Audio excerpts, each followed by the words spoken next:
Welcome to the new sound of online radio. Welcome to the sound of Universal Broadcasting Network. 'Cause you make me feel like I've been locked out of heaven. A mix of today's hits and hard-to-find favorites, combined with the most entertaining and intriguing talk anywhere. This is your sound. This is the sound of Universal Broadcasting Network at uenradio.com.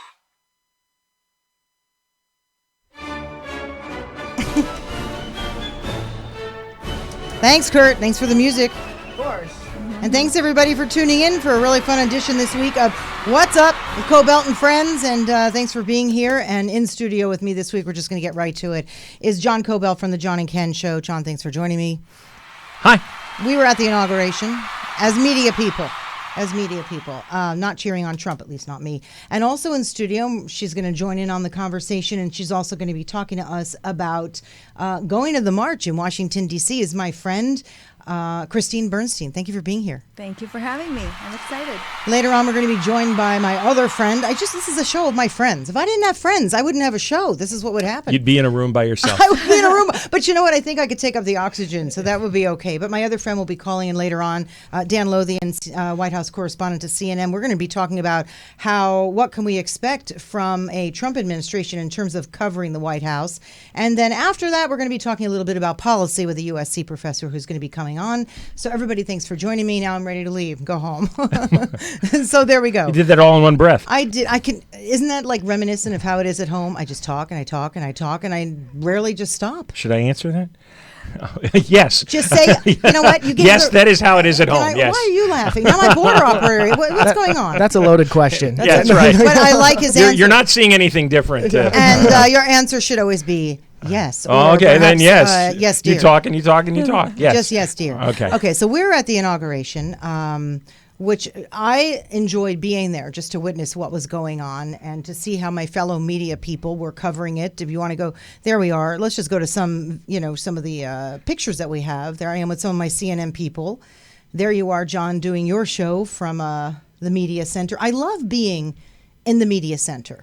I'm very rarely comfortable anywhere, not at school, not at a luncheon, but if you put me in a room with a pile of my fellow journalists, I'm just right at home. It's wonderful. You hang out by the coffee cart and you just talk about, so where are you from? What do you think was going on? That kind of a thing. Yeah, I know. Actually, I felt constricted. I wished we had a setup where we could roam around and talk to all the crazies. You're used to sort of sitting at a desk. No, but when we go on location, I like to go out among people and start finding the craziest people and get into arguments with them. Yeah, I don't do that. I like to find people and just have a discussion with how they're feeling here. But another time. So anyway, any more photos that you can put up there for me? So we were in the media center. There we go. There's a shot here. Go back a minute. Can you go back to that one? Sure. There you go. No, yeah, that one. The crowds, to get through the crowds of people who were trying to get in on Inauguration Day, that was tough for me because I was out. You were inside, I think, doing your thing, and I was trying to get in and get past a lot of the security.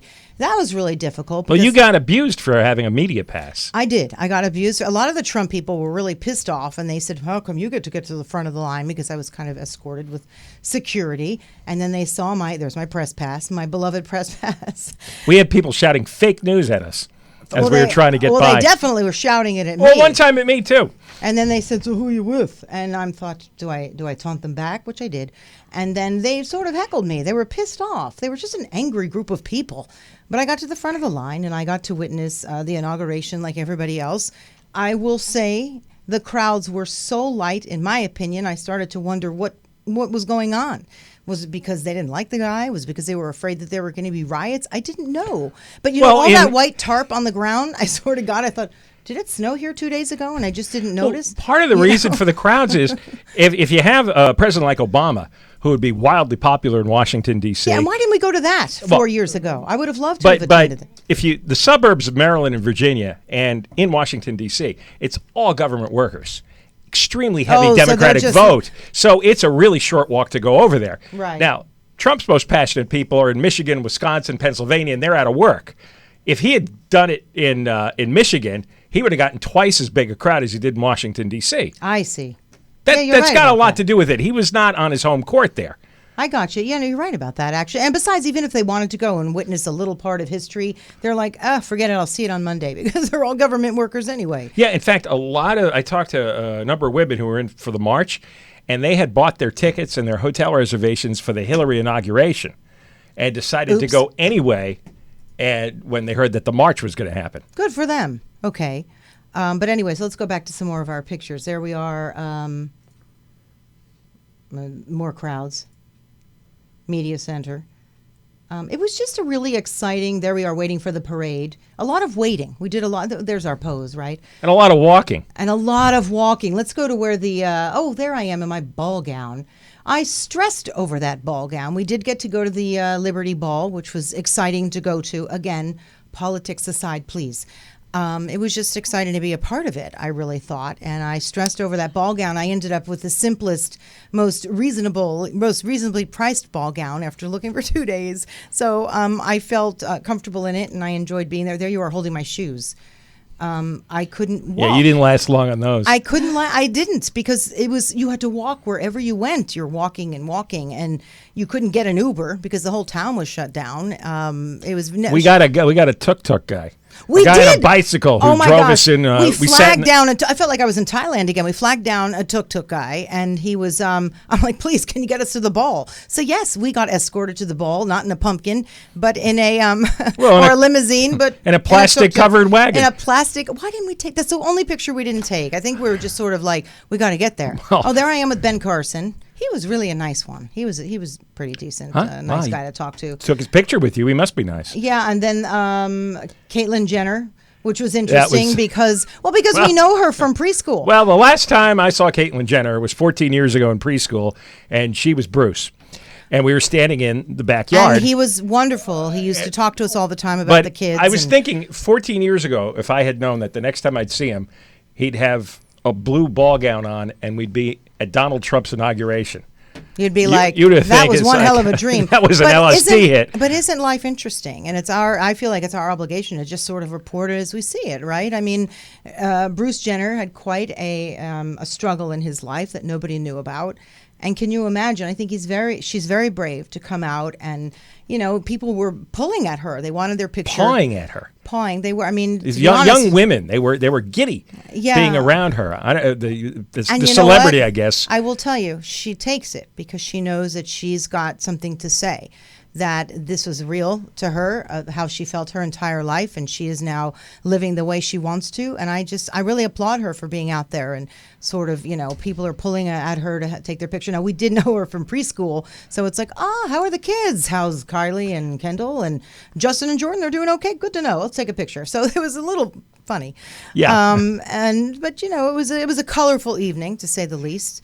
So I'm glad that I was there, and then a late night back home, and then we were there when Trump and the family came out on stage. Oh yeah, do you have that? Yeah, they came out to dance. My God, regardless of what you think of these people, but the people in the audience were getting giddy over that. They were trying to figure out Trump and Melania's relationship and as they were dancing on stage. They don't like each other at all. Well, the thing was, he was whispering something to her, and she was laughing a little. And so some of the women watching were going, "Oh, he's making her laugh. Look at that. He's making her laugh. He's telling her something funny." There was this running play-by-play going through the crowd, trying to analyze their body language and their. The women were saying, "Wow, she's stunning. Look at her." And I'm thinking, this guy cannot dance. So he danced as well as I do. Like I said, he was sort of moving from side to side. I think she was holding him up, really. And then the rest of the family came out. I mean, one just more attractive than the other with these perfect ball gowns. And it does look like a Vanity Fair cover shoot. It was something. When they all come out together. I mean, how do they even get the time to coordinate this? It just looked pretty impressive. How many people prepare them? I don't know. I wish I had even just one of them. That's a TV show just to see the team that prepares the Trump family for a public appearance. I wish I had just one of them. I'm working on a book, and I was with my book editor the other day, and I wrote one chapter about my ball gown. And I went everywhere from Barney's down to Macy's. I called it the food chain of department stores. And I ended up bringing home 12, 13, 14 ball gowns. And in the end, I ended up with the most reasonable gown. And I loved it. I thought it was very nice. Oh, it's beautiful. But I was running around No, it was myself, a really beautiful gown. looking for this stuff. And I ended up with a very reasonably priced gown, which I'm proud of. You have to hire a staff. I don't, yeah, but I'm thinking, and Dressers. You need look at dressers these for you. girls. So, but I took away from this weekend, and then what was powerful to me was waking up and seeing all the women in the lobby of our hotel getting ready for this march, because I think the march, look at that. Look at the crowds that showed up for that march. It was incredible. All around the country, from Los Angeles, New York, obviously Washington, D.C., and I have so many friends who marched here in Los Angeles, and then I had friends who were there in Washington. It was very special to me to see how we go from that evening to women and people and men and children, particularly men and kids, who just said, we're not going to let up. So you do one step, one misstep, and we are right here. And that's what it says to me. And I wish everyone marched, Republicans and Democrats, because I don't want a divide. I want us to come together. And Well, if they did march, they'd be marching for two different visions. well, I hope not, because rights for everyone is what's important here, and I would like it if he heard, and I don't think he did, what the people were saying, and that's my issue here. I just don't think he hears them. If they're marching, no matter the numbers, he won't hear them, right? He just goes and does his thing. I mean, look at the executive orders that he's put into place just this week. I don't think he's hearing. I think he's doing the agenda he has in place that he wants to do. He promised he would do it, and that's what he's doing. What did you want to say? Because I know you're going to have to No, go. I just, of course he did. And every president does. He won the election, so he's going to impose what he ran on. And that's the whole point of the election. You get two different visions, and his won. And the next guy that comes in will impose his rule. It's just one of those things you get used to every 4 to 8 years. Look, is there's a new vision, a new set of orders, a new set of legislation. That's the way it goes. And half the country, agrees. we all know that Trump is a guy who wants to create more jobs in America. I get it. But for example, look at what he's doing, with the plant. Let's take the Ford plant, for example, right? Not a bad idea. He's got the Ford promised to, build the plant here, to bring, good workers jobs. But who are making the cars in these plants? Didn't we recently just see video from the Ford plant in Mexico? There are not people working there. Those are robots. So who's he employing at this plant anyway? I mean, Well, there's still a lot of people working, not as much as they used to. It's in a transition, and I don't know how far the robotics goes. I don't know what the technological limits are. At the moment, they do have, obviously, it wouldn't be an issue. I said this earlier. Trump is not an international guy. He rarely even goes on a vacation. I mean, the most international he is the signature on his hotel, Trump International. He has to understand we're a global economy, and he looks at us as America. I know. I understand America first. I get it. But Well, America has to also work Who with represents the the American workers, if not the American politicians? I understand that, but we also have to work within a global society. That's all I'm saying. A very different vision. You're right. And is this my cue to let you go? Because you've got your own show. I can over tell, in yeah. Burbank. See ya. This one's mine, so I can let you go whenever I want. Well, happy to be here. I'll see you later. No, seriously. I know you've got to get yourself over to Burbank. Yeah, I do. So I I do. really appreciate you being here. But Okay. any final thoughts on what it was like, being there, in person? That was the first one that I went to, and I was surprised just how normal it all felt. With all the storm of the campaign, it reverted back to just the normal ceremony. But isn't that like the everything? tradition, the ritual of it, and it was peaceful for about an hour, and everybody said prayers at the end, and then it was over, and everybody dispersed. Right. And it was just a quiet little ending, and then the storm started up again. Isn't that like everything? Yeah. You spend months preparing for your wedding, all of a sudden the wedding day, and it's like, oh my God, it was like really calm. Or, anything Yeah. that you do, right? And then all of a sudden the day comes and you're like, okay, it was peaceful, nothing happened, everyone's safe, not even that many people here. We arrived by tuk-tuk. I mean, it was just not such a Yeah. it was a little more calmer, I think, more subdued than people expected, right? Yeah. Okay, well, All we right. got to keep our eye on the ball. So thank you for being here and setting the stage for what we just witnessed. All right. I'll see you later. Okay. John Kobylt, John and Ken Show. It's been very difficult because politically we're not quite aligned. I can see that. So we have to really keep it together at home, or I will win, and he'll be living somewhere else. He's leaving now, and he's laughing. So I'm gonna change the locks on the door. That's what I'm gonna do. Anyway, Christine, thanks for being here. But we're also joined by Jaymay. Are you there? Yes, I am. Who was just there? Because I'm just trying to. Who are you just speaking with? And is this live? These are my 2 questions. You are live. So, but you can curse on here. So if you want to do that, that's perfectly good with me. I do it all the time. You are with Christine Bernstein. She's my friend. She went to the march with her 3 daughters in Washington, D.C. She's very passionate about this. There she is. It was amazing. It was amazing. So we're going to hear from her and from you. Thank you so much for calling. Where are you calling in from, Jaymay? Wonderful, Christine, by the way. I am calling right now from Sunnyside, Queens. Oh. And Christine, where are you? I'm from... Where did you come? I came from Los Angeles to the march. Oh, you did? Yes. She traveled from L.A. I was in D.C. to cover that with my fellow journalist people, and you're now in New York, who obviously traveled down. Did you go down to D.C., right, to go to the march? Yeah, absolutely, yes. Right, okay. And you are a singer, songwriter. You took a bus with friends. Did you go with a group of people, or...? I was going to go with my sister, but she ended up staying to march in New York, and I went with my friend Mike. We just ended up taking the bus. But I wanted to ask Christine, when did you know, when did you make the decision to fly across the country, that you knew that you would do that? Especially with 3 daughters. That's a big one. Yeah. I decided the minute they announced the march. I was not, and no one I know who went was planning to go to the inauguration and then decided to go to the march when Hillary didn't win. Everybody I know signed up to go after they announced it. I was one of the first in. I reserved a hotel room immediately.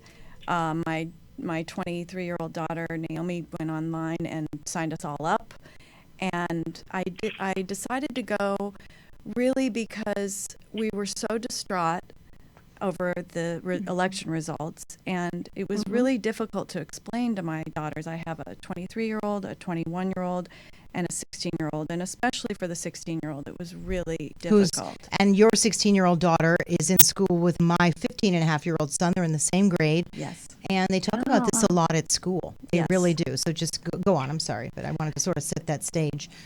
Yes, and I really felt like I wanted, I didn't know what to, I just felt like we had to do something. It was an effort to make them feel better somehow. And when it actually came time to go, I thought to myself, what have I done? We're going to Washington, it's a long way, it's, and we got to the hotel and we walk in on Friday and there are people in ball gowns and tuxedos, and the energy is really uncomfortable. I understand exactly what you mean. Yeah. You can describe it. And my daughters, we got in the elevator with a couple that were clearly going to a ball, and they were glaring at the people who were dressed up, and I immediately was glaring at my daughters, going, no, we don't do that. You have to be respectful that that these people have a different point of view, and so then the next morning we woke up, we went to the march, and it was just. There were everywhere you looked. There were people, there were women and children and men and grandmothers and grandfathers everywhere you looked with pink hats on and signs and T-shirts, and it was so surprising to me that because I had no idea it was going to be such a phenomenon. That I did. I felt it.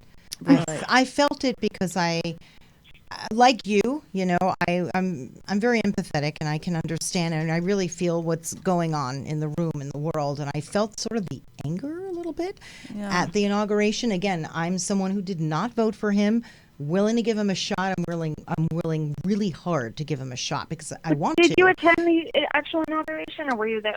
I was there. I just want some context about this. You were I was at the inauguration. I was in the media center for the weekend. I was at the Liberty Ball, very close by, where he was dancing with his family. I met quite a few people, and I had terrific access to anything, honestly, that was going on the entire weekend.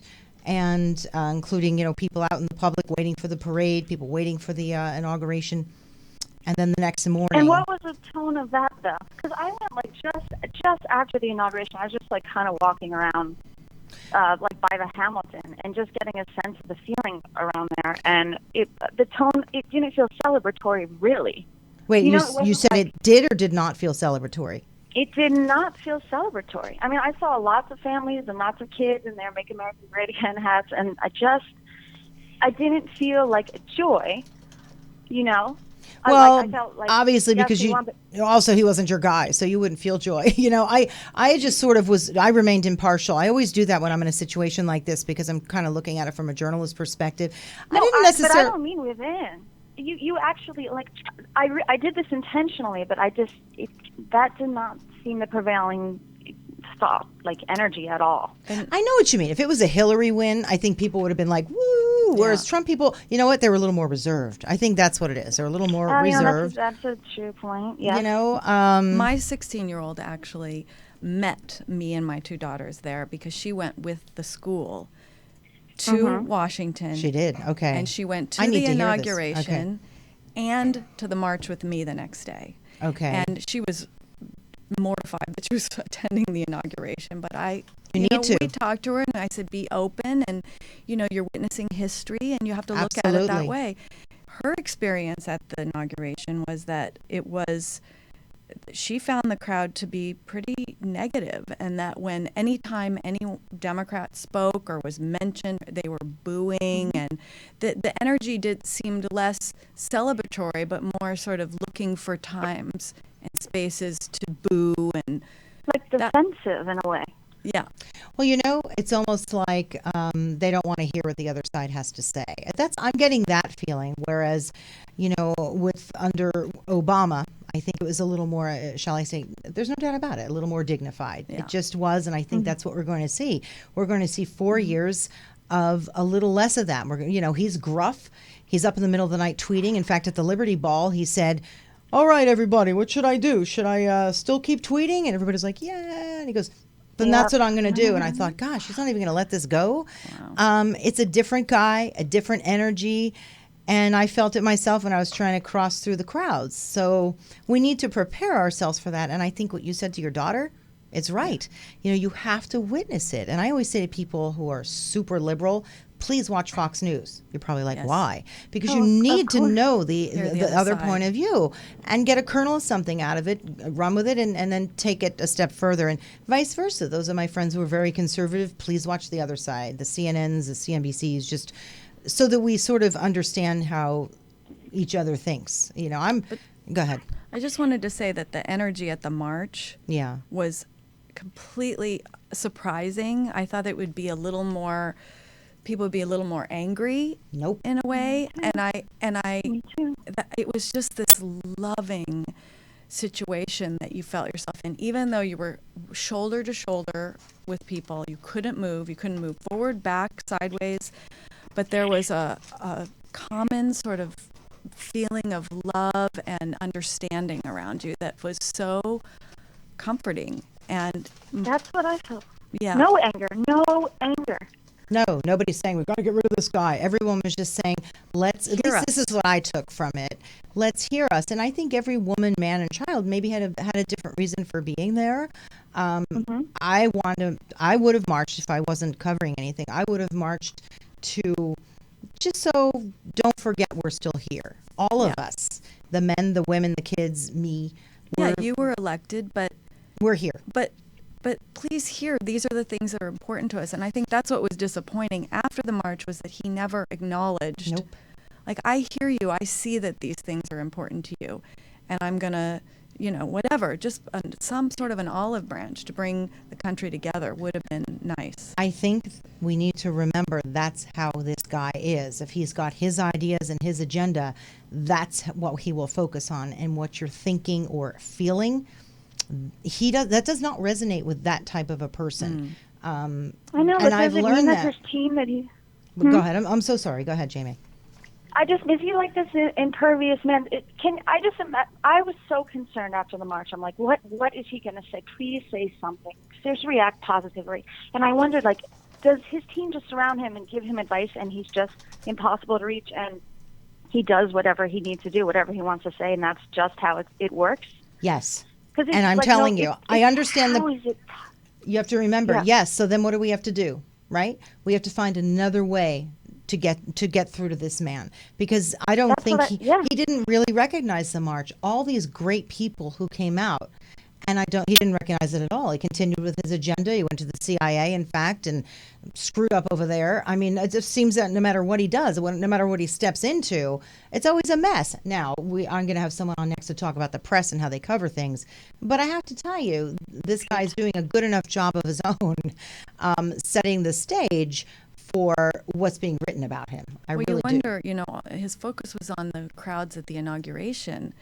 You wonder, is that a distraction from this massive worldwide march that happened his first day in office? Absolutely. Media especially interprets it that way. I think that's part of the problem. We just have to just stop talking about it. Just remember, we can't go away. We have to continue to get our voice out there, even if he won't hear it or see it. He won't turn on the TV. He won't read about it. But we're there, and we will still have an impact, even if this guy won't hear your voice or Christine's voice or anyone's voice out there. I mean, can we get a shot up there again of all the people that had come out? There's no one that I know that was, and by the way, it was peaceful, it was loving, and no one there marching and demanding, as you said, anything. It was just to say, we're here, don't take any voice away that I've had, right? Mm-hmm. Yeah. What was heartwarming. What was the most impactful for you, Christine, and your 3 daughters?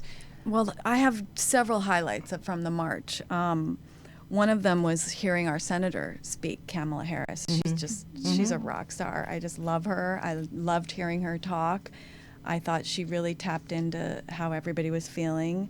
Gloria Steinem, of course. You couldn't hear everything. No, but you felt them. But we all dialed in. You could dial in on your phone. Okay, I like that. And so everybody was dialing in and listening on each other's phones. There you are. Look at the picture of you there.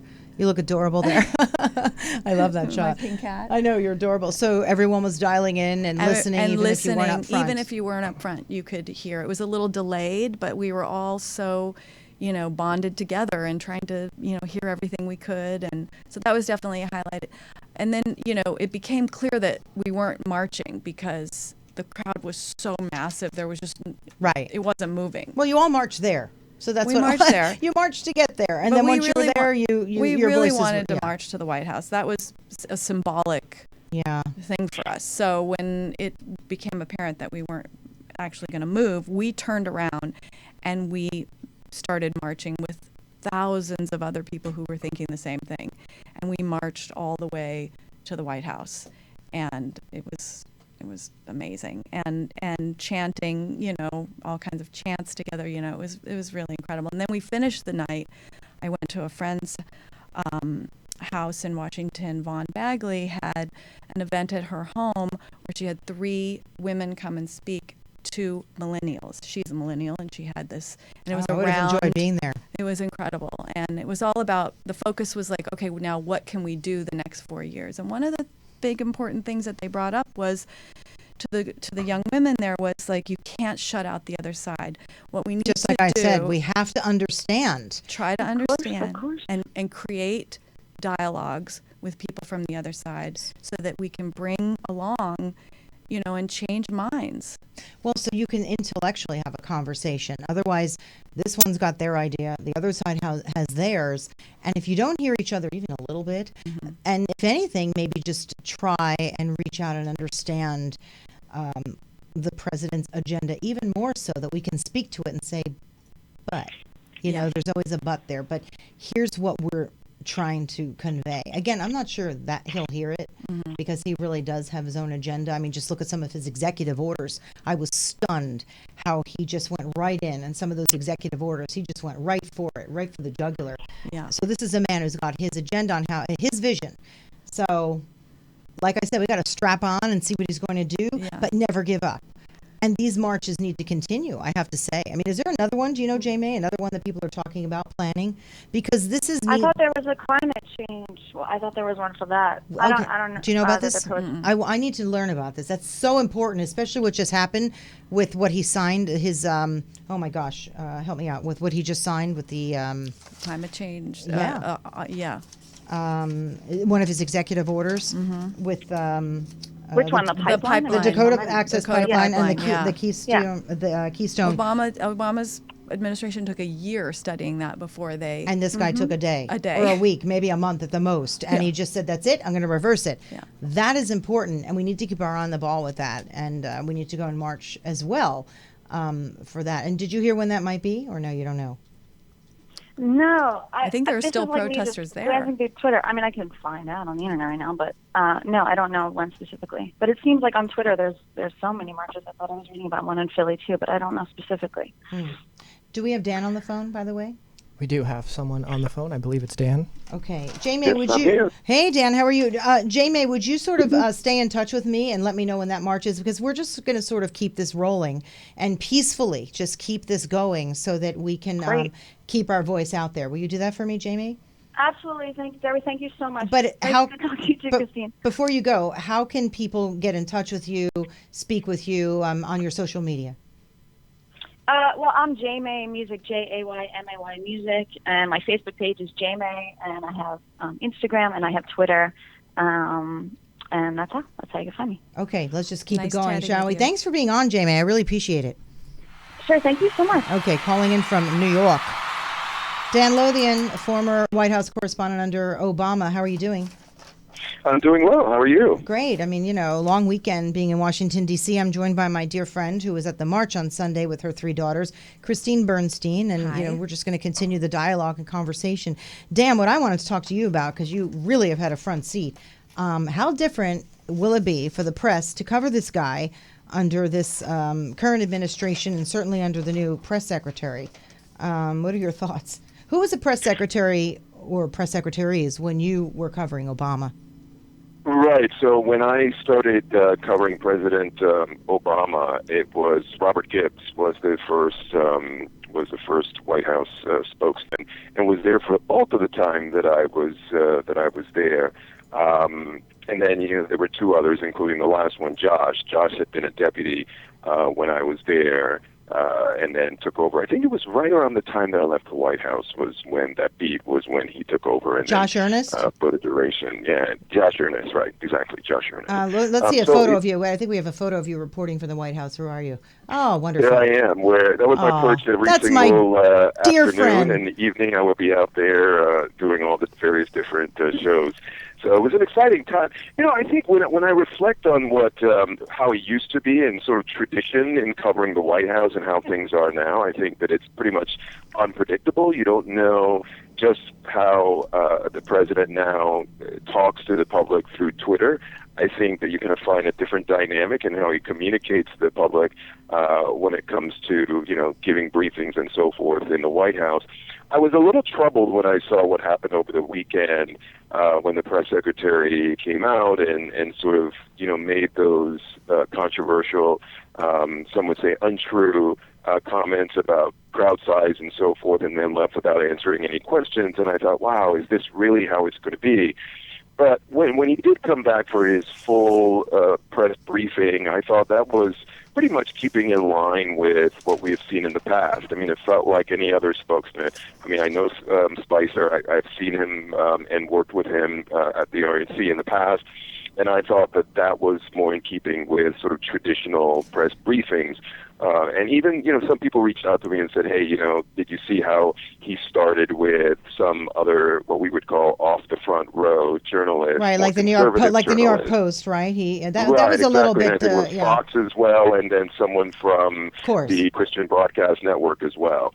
And, that's not that unusual. I mean, I know Robert Gibbs used to do this as well sometimes, where he would mix it up and start in the back part of the room, and then we would complain about it, and he would shuffle it back around. So I think we have to wait and see. I think it will be different, but I was pleased with the way he handled his full briefing. When he came back out. Because, let's remember what he said about the crowd size. He said it was the largest audience ever to witness the inauguration. Clearly, you can't fight the numbers, right? I mean, come on. You'd have to be a complete idiot. And then when he was talking about numbers, I think he was talking about the mass transit, right? But even that was bullshit. That was wrong, too, because I think the mass transit to the Trump inauguration was about 420,000. It was 1.1 million under Obama in 2009, and I think about 782,000 in 2013. So no matter what, his figures are wrong. But if he's talking globally, Right. which could be because more people are watching around the world now, right? Everybody's sort of connected in. Perhaps his numbers could be correct, but semantics wise, I mean, come on, this guy's really pushing it. I was there, Right, I was look, standing there, I- and the place was empty. I mean, the National Mall.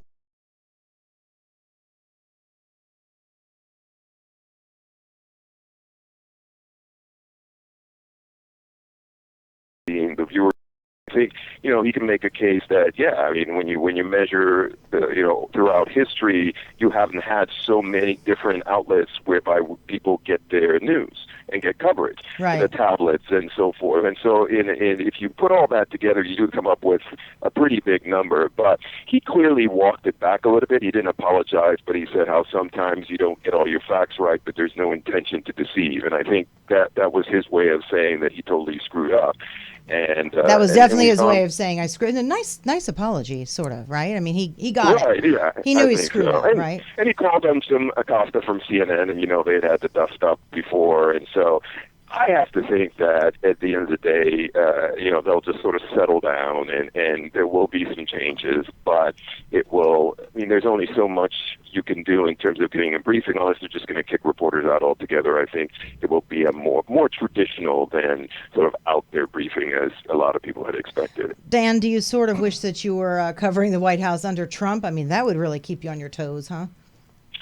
Yeah, I don't know. That's a good question. I get asked that a lot, and I think that when I saw him come out over the weekend, I was glad I wasn't there. And then I had a little bit of, when I saw the sort of official briefing that he held, and I saw someone sitting in the seat that I used to occupy. For a few seconds there, I think I thought about how nice it would be to be there. At Like least the at actual beginning. seat, like your seat with your little name engraved on the back, like the Dan Lothian seat. Well, so what happens is that CNN does all the front row and the second row seats do have names engraved of the news organizations, not of the reporters themselves, but the seats do have at least they used to. I don't know if these guys removed them, but it's always been there. It's engraved on it, so it's the CNN seat. And so I was watching. It was the seat where I would sit quite often during those briefings, and so for a second I thought it would be nice to be there. There's always a lot of excitement around an incoming president. There's just this, like, you're trying to figure out there are new people, there's sort of new guidelines, there's a new president who has a different way of dealing with the press, and so it's always exciting at the beginning. I'm not sure I would want to do this day in, day out for years, but the first day I did get that little, sort of, that would be interesting to be there. My little Trump story, when I was at my very first job way back in the day in Atlantic City, I was, sort of on Trump beat when all of I know you know this story, but a lot of other people don't, he was bankrupt. So his 3 casinos were bankrupt, and I was on Trump watch, and I was there with all young kid, with all the New York reporters and the Philly reporters and network reporters, and we're all following him out of the courtroom when he was given an allowance to live on from the banks, which is, customary when you file for bankruptcy. And his allowance was $450,000 a month. And I remember thinking, I'm a 22-year-old. It's the same allowance he has now. Right. Exactly. So I'm thinking, wow, how's he going to even live on this thing? So everybody's like, how does it feel, Mr. Trump? How does it feel? And I yelled from the back, how are you going to live on $450,000 a month? And he just stopped, and he turned around and he said, who said that? So, and I said, me. And from then on, whenever he was in Atlantic City, he would give me an interview, and he was always actually very gracious to me. Never asked me on a date, never, just nothing. He would just give me whatever interview I wanted, and off he went. That's my little Trump story. He was always gracious. Wow. Yeah. So it's $450,000 a month, not a year. Did I say a year? No, you said It's a month. Yeah, No. I made the comparison to be a president. Oh no, so darling. It's only a year, No, that right? was Not back every in the. month. No, this was a year. 450,000. Oh my God! Now I'm getting confused. A month. I said it right, right? A month, okay. 450,000 So, a month he got to live on, and that's why I thought that was kind of amusing. And I said, "How are you going to do that?" And that's when he just stopped. So he'll take on a question that he finds sort of amusing in a way. I mean, again, now he's the president, so some years after. So, but it was just that's my little Trump thing. So, well, I don't know. What I will say is that I was troubled by the fact that here's a country that is facing a lot of big issues, and on the foreign policy front, on the national security in general, on the economic front, there's so many big issues, immigration being one of them as well, that coming out of the gate to be spending so much time obsessing about crowd size, hand size, shoe size. I mean, come on, it's getting ridiculous. By the way, do you think I can get a seat, like for an important podcaster, sort of in the front, middle, or somewhere in the back of the room if I put in for it? Dan? I think you probably can. Yeah, you won't get the first. Well, again, anything can happen, but through the White House Correspondents Association, those first 2 rows are locked in, and it takes. I remember Michael Bloomberg tried to get Bloomberg on the front row and failed to do so. So it just gave you a little sense of how powerful that whole institution is, but there's no law that says that it has to remain that way. So hell no. I mean, maybe even the seat in the back. I mean, I'll take whatever I can get. I'm going to put in for it. I swear I am. But you can probably get in there. You don't have to have a seat. There are a lot of people who stand up in the back. Well, not the back really. It's along the sides because all the cameras are set up on in the back. Cameras and equipment in the back, so you can't stand up. You can stand along the side, and sometimes people do jam in there. Yeah, I'm actually on a mission. I want to sort of turn this around a little bit on all sides. I really do. So hopefully a little bit of a mending mission. But Dan, will you stay on the phone with us for another few minutes? Because I have a USC political science professor who's joining us. Jeb Barnes, are you patiently still on the phone? I am, and for the record, I think I could get by on $450,000 a month. I'm not sure. I know. And by the way, that was a while back. So, I guess I could too. But that was the question that, got me noticed to Mr. Donald Trump. So there you have it. So, Jeb Barnes, thank you for being here. So what can we expect under a Trump presidency? Everyone is, a lot of people who didn't vote for him, they're upset. People who did vote for him are still concerned. What are we going to expect? He clearly has his agenda and he's going straight for it, right? Well, I think that the first thing to say is, having been wrong about Donald Trump for so long now, I think the first thing I should say, we should expect the unexpected. I think that's obvious. I think we should expect lots more executive orders. I thought that his order on the Keystone and Dakota Access pipelines were pretty telling in terms of going forward with respect to a kind of big energy, big oil agenda. I thought it was arrogant. I really did. I mean, even if that was his plan, at least to stand by and just sort of listen to what other people had to say, but to actually go in there and do that, I was stunned. So we've got to really be on our toes about that. We really do.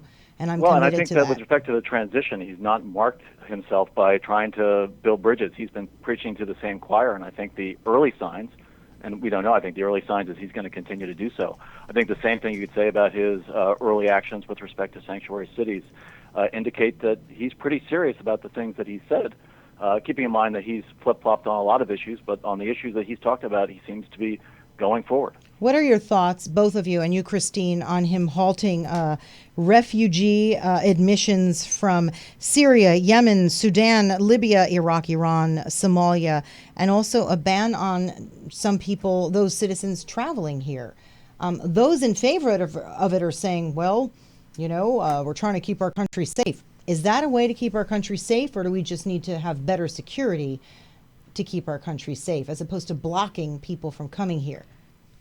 I think it feeds into the narrative, a narrative which is the racist fears that are in this country. And it's going to be. I don't think it's going to do anything except further divide us. I couldn't agree more with you. And I think, again, that's an agenda we all need to carry forward, because I would hate to be be of this one of these ethnicities and be going, I have a kid in school and then that kid's going to get berated and threatened. And that's what I think this will perpetuate, in my opinion. Yeah. As opposed to increasing security measures and a smarter way to increase security measures. I'm sorry, go ahead, either of you. Well, I was going to say, I think that is the crucial distinction. I don't think that many people would disagree that we should have vigorous vetting of people coming from countries, regardless of their origin, but it's this idea of categorizing people, whether it's the talk of religious registries or categorical denying people immigration status. That seems to me to be not only playing into these sort of negative narratives, but I think it's just a very dangerous precedent to have that kind of stereotypical thinking at the heart of our national security policy and domestic policy. Very And I think stone that should be tablet pushed in a back way, don't against. you think? It's very stone. It's so antiquated, as opposed to putting our resources into better security measures. And I'm not really sure how they do that, internet or whatever, but just better ways to do something. Dan, what do you think?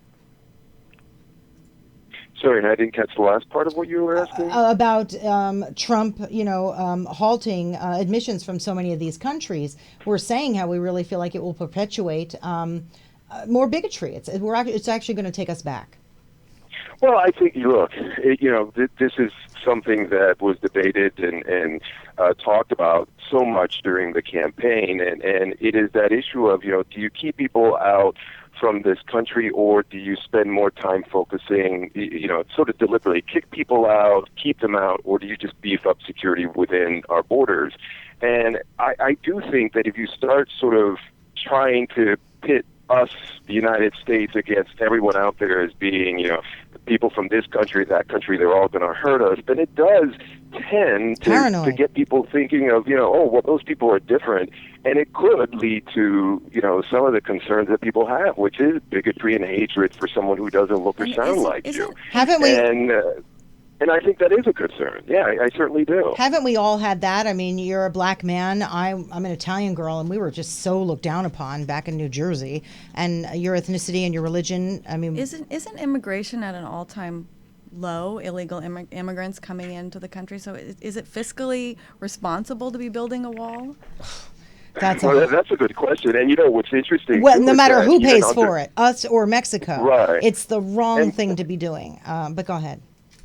Well, one of the things I was going to say, and I think I brought this up on the program before, is that under President Obama, here was someone who got elected in part with the support of Latinos and the Hispanic community, and yet he, of all the presidents, deported more illegal immigrants, back to Mexico and other countries. And it wasn't something that got a lot of attention, but he was very aggressive in that. And so this notion that, President Obama wasn't sort of paying attention to this issue of removing, especially those who broke crimes. I remember going on a flight back to the Dominican Republic. We called it Con Air because these were people who had committed crimes in this country. They were illegally here, and they were put on these flights and sent back to the countries that they came from. But I think it's more sort of the rhetoric that we're hearing now is the kind of thing that I think that sparked some of the hatred and bigotry that has been festering now for the last year and a half during the campaign. So what do we do to keep our eye on the prize here that we all, and I'd like to hear from you, if you would, Jeb, sorry. Well, I think that the thing to remember, we often talk about national government, we're all fixated on Washington, but we do have a very complex system of government that fragments authority and disperses it far and wide. And I think that the stage is going to be set for a new era of federalism, and it's going to be very interesting to see how it plays out. Historically, federalism has been about the national government typically trying to push a progressive agenda on recalcitrant, often southern states, and now you have a situation where you have an activist, arguably conservative or nationalist government who's going to be taking on these big blue states. But these big blue states have tools that the southern states back in the day didn't have. We have state attorneys generals who have been driving national policy on a whole host of issues with respect to the regulation of finance, with respect to tobacco, with respect to drug pricing. And I think that it's important to remember that there's a lot of access points into the policymaking process that don't involve Washington. And I think that the call for the people to march on Washington, I was actually more heartened that people took that call and marched on their local governments in states, because I think that's where the opportunity structure is open for some inputs for some different types of voices. And with that, I have to go because actually I have to. We have a show coming up right behind us. So, Jeb Barnes, thank you for joining me. Dan Lothian, as always, thank you for joining me. Christine Bernstein, thank you for taking the time to come into studio to join me. I hope you enjoyed yourself and had a good time. You were wonderful. And thank you, everybody, for watching. And keep on your toes about everything, okay? We're going to continue this dialogue. Thanks for being here. Another really terrific edition of What's Up with Kobylt and Friends, and I'll see you next week. Bye.